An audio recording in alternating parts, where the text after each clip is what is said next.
একসময় যেখানে ছিল ফসলের মাঠ, মানুষের বসতঘর, এখন সেখানে শুধু দীর্ঘশ্বাস।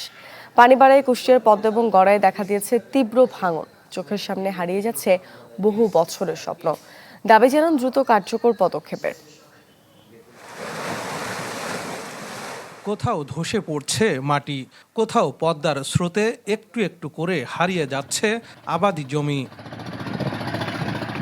কুষ্টিয়ার দৌলতপুর উপজেলার মরিচা ইউনিয়নের বোরকাপাড়া ও হাটখোলা এলাকার ছবিটা এমনই। ফলে নদীপাড়ের মানুষের দিন কাটছে আতঙ্কে। এই নদী এখান থেকে 10 থেকে 9 কিলো দূরে ছিল।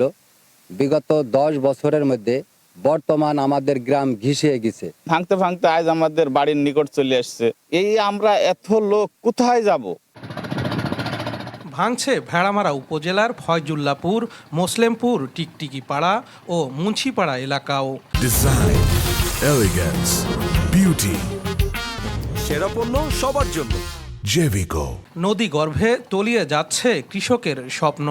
আমাদের মাটান জমি ভাঙছে, অনেক জমি গাছ 10 দিনের মধ্যে 400-500 বিঘি জমি ভাঙি চুরমার হয়ে গেছে। 95% লোক আছে কৃষক, এই ফসলের উপর আবাদ করে তার জীবিকা নির্বাহ করে। আজ দেখেন নদী গর্ভে কত জমি বিলীন হয়ে গেছে। পদ্মার পাশাপাশি গড়াই নদীতেও বাড়ছে পানি। হুমকির মুখে খোকসা শহর রক্ষা বাঁধ। কুমারখালীর কয়া ইউনিয়নের ঘোড়াইঘাট এলাকায় ধসে গেছে প্রায় 50 মিটার অস্থায়ী বাঁধ। ভাঙন ঠেকাতে স্থায়ী সমাধানের দাবি ভুক্তভোগীদের। দুই নদীর মাঝে কিভাবে আমরা এখানে আর বসত করবো? আমার তো ক্ষমতা নাই যে 1 কাঠা জমি আর কিনে অন্য জায়গায় বাড়ি করার।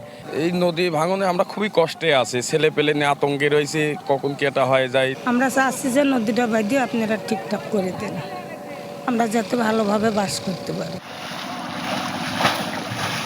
জেলার 28টি পয়েন্টে প্রায় 21 কিলোমিটার জুড়ে দেখা দিয়েছে ভাঙন।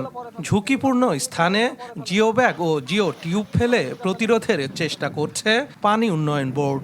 21 কিলোমিটার আমরা মোটামুটি ঝুঁকিপূর্ণ হিসাবে চিহ্নিত করছি। এরই পরিপ্রেক্ষিতে বিভিন্ন জায়গায় যে জায়গাটা ম্যাসিভ ভাঙন সৃষ্টি হচ্ছে সেই জায়গাগুলোতে আমরা জিও ব্যাগ এবং টিউব ফেলে ভাঙন প্রতিরোধের প্রয়োজনীয় ব্যবস্থা গ্রহণ করছি।